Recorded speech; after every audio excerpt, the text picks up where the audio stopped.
Le petit Lucas, de Wouldedon. Ces nuits sans lune, les forêts du Liscord étaient des royaumes ténébreux. Les étoiles se déchiraient au feuillage, les feuillages aux ombres, et les ombres aux éclats tranchants des plantes. Il y avait cette humidité du nord, oppressante, qui rendait les gestes lourds et lents, la marche pénible parmi ces masses de roches d'un autre âge où s'agrippaient les arbres et s'achopaient les plaques de mousse comme des parasites. Au plus noir des pentes et des replats passaient les reflets de la troupe comme des fantômes. Silencieux, malgré le poids des armures, malgré leurs armes, ils frôlaient l'écorce de pas en pas parmi des silhouettes plus vastes qu'eux. En tête, chacal forçait du pied les buissons d'épines et leur dégageait un sentier que quelques pas suffisaient à perdre. Ils n'étaient, pour les autres, malgré le peu de distance, plus que quelques faibles lueurs courbes aux courbes de son armure, la plate luisante où pendaient attachées par les cuirs les canines. Il était le plus bruyant, ouvrant la voie. Chacal semblait seul, vivant dans ce cortège d'ombre. À moins de 2 jours étaient les cendres, aux rumeurs de bêtes atroces. Chaque rumeur autour d'eux, chaque cri lointain, chaque souffle et chaque battement d'ailes leur faisait serrer leurs armes. Luana était la plus tranquille du groupe, parce qu'elle savait. Son pas creusait dans la terre, au poids de la maille, une empreinte qui n'était pas la sienne. Elle aurait pu tuer d'un regard. Elle aurait pu tenir la lance, mais portait au dos par 2 lanières en croix les lettres de serre. Alors, en cet instant, marchant parmi la troupe, et presque en son cœur dans l'obscurité des bois, son regard s'était éteint. Elle avait seulement, un instant, presque pressé le pas et, comme les autres, serré la poigne à la poignée de son arme, avant de se relâcher. Elle avait senti dans l'humidité le danger les traquer. Puis ce fut au tour de Mersch de sentir la présence peser sur eux. Il se retourna, derrière lui le vide de leur marche ouvrait un puits obscur comme les grottes, comme les ruines et les marais. Il fit encore un pas, le regard en arrière, et les 5 carquois jouant sur ses jambes alertèrent le groupe qu'il était aux aguets. Les carquois battaient contre ses cuisses malgré les lanières où suait l'humidité de la nuit. Mersch leva les yeux et, parmi les figures d'obscurité, les branches, les roches, l'ancien chevalier découvrit la première bête. Comme Luana, lui aussi se relâcha. Contrairement à elle, il ne savait pas. Mais il savait y croire assez pour ne pas y croire. Un croassement perça la nuit, juste au-dessus de leur tête. Il y en avait à présent par grappes, tenant les hauteurs des arbres, au fait, et de strate en strate jusqu'où les feuilles commençaient à s'effilocher. Parmi les lames de ténèbres, les plumes noires s'agitaient. Ils entendaient battre leurs ailes, des coups vifs avant le silence. Ils ne pouvaient pas voir les yeux de sang, ils ne pouvaient pas les voir à cause de l'obscurité. Ils les devinaient seulement, et dans ces forêts du Liscord, c'était assez. « Chacal !» murmura Agnès. Elle désignait les corbeaux du regard. « Je sais !» s'entêta Chacal sans s'arrêter, sur le même ton. Et il commençait à sentir parmi les autres cette nervosité qui ne mentait pas, sauvage, qui précédait le combat. Sa vie tenait à quelques mots, celle des autres, au silence. Il pesait, à chaque pas, entre ces 2 choix, jusqu'à ce qu'un nouveau croassement pareil au râle l'arrête. Dans la nuit presque totale, les rares contours étaient ceux qu'ils entrevoyaient parmi des corps noirs, sans se reconnaître. Chacal ne bougeait plus, muet, sentit dans son dos un frisson et le poids de sa hache sanglée, un regret. Il plongea les mains aux 2 dagues. Ce fut comme un signal pour la curée. Déjà la forêt s'emplissait de cris rauques et de battements d'ailes. Ils voyaient au-dessus d'eux la forêt s'affoler. Les ombres par vagues sombraient sur eux. Agnès avait fait claquer les pierres à 2 doigts, d'une étincelle embrase à la torche, et dans la lumière aveuglante agitée à bout de bras, elle repoussa les volatiles, les vit de plein. Elle poussait un cri, comme malgré elle, à la vue des bêtes à 4 pattes, aux ailes doublées, sous leur bec une moitié de bec pendante. La masse fondit sur elle, alors même que les autres se débattaient. Les serres ouvertes allèrent labourer cuir et tissu, et émailler pièces de plate éparses pour les fendre, laisser des marques saillantes sur le métal. Mais elle portait un médaillon d'aube, comme il y en avait des milliers au Liscord, de ces médaillons de paysans. Sa masse roulant dans la masse repoussa les rapaces, éclatait leurs os. Elle en vit tomber autour d'elle au feu affolé de sa torche avant que la folie ne se retire. « À moi !» hurla Mersch, qui, en queue de troupe, perçait le cœur d'un volatile pour sentir le sang comme la poix couler en plein sur son gant. Les griffes acérées tailladaient son dos, son visage sans qu'il semble les sentir. Retournant l'arme dans sa poigne, il frappa d'arrière, et les bêtes dans son dos s'envolèrent à grand bruit. Irvin était sur lui, la lance à main inutile pour, de l'autre, armé de sa rapière, repousser les derniers ennemis. Au cri de son camarade, Irvin avait surgi des ténèbres, si bien que la torche d'Agnès sembla seule alors l'atteindre et le détacher des arbres. « On se resserre !» hurla Chacal, et le groupe se reforma. « Qui est blessé ?» lança encore Mersch, en ignorant ses propres plaies. Il ne les sentait pas, il s'en moquait. Son regard allait dans la lumière de la torche, inspecter ses visages pleins de hargne, pleins de terre. Le petit Lucas, avec son épée bâtarde, répondit « Je vais bien !» Il n'allait pas bien. Il était terrorisé. Il se donnait des airs. Un claquement et la torche de Luana arracha une seconde part aux ténèbres.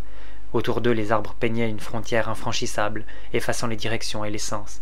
Les regards perçants se perdaient dans l'opacité ambiante, comme un brouillard. Ils pouvaient entendre encore, autour d'eux, ces plumes filantes et les claquements de bec, les croassements. Enfin, Charal cracha « Luana, bon sang, tu es blessée !» comme un père grondant son enfant. Elle détourna le regard. Blessée, cela signifiait trop. Tout le groupe, au ton grondeur de leur chef, s'était comme relâché, détendu, et leur sourire nerveux avait taillé dans la nuit comme une revanche. Mais Mersch, en inspectant le flanc ouvert alors qu'elle s'étendait, hochait la tête lourdement. Elle ne dirait rien, mais son attitude disait tout. Adossée au tronc et en silence, le regard perdu au loin, à attendre. Rien. « Qu'est-ce que c'était » demanda le petit Lucas. « Pas des corbeaux en tout cas, coupa Irvin. C'était rien, coupa Chacal, agacé. Lucas avait repris la torche. À mesure des secondes sentant le groupe se détacher les uns des autres, il erra, au milieu d'eux, et sa lumière alla fouetter ces frontières nouvelles de buissons et de troncs rugueux où le lierre traçait ses symboles. Ni lui ni Irvin ne pouvaient saisir l'évidence. Agnès, elle, après avoir guetté, était revenue à Chacal. « On doit partir !»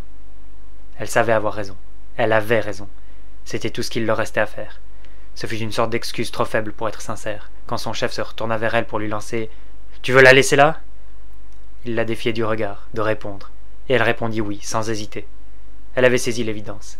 Elle n'avait pas vu plus loin que ça. Enfin, Mersch s'était relevé, le flanc de Luana bandé. Il la saisit pour la relever, la soutint sur son épaule. Et la guerrière, malgré la douleur, faisait semblant de pouvoir suivre, s'efforçait d'aider son effort et de tenir. Mais elle ne cachait rien. « Qu'est-ce que tu fais » s'emporta Agnès. « Tu as perdu la tête ?»« Personne ne te retient » répliqua l'ancien chevalier. À nouveau les flammes se resserrèrent et les voix s'élevant, toujours étouffées par la nuit et la crainte, le petit Lucas regardait sans comprendre ce spectacle muet. Pour lui, tant qu'il y aurait les torches, les monstres n'attaqueraient pas. C'était la lumière qui, dans sa tête, les avait repoussés. Il ignorait tout.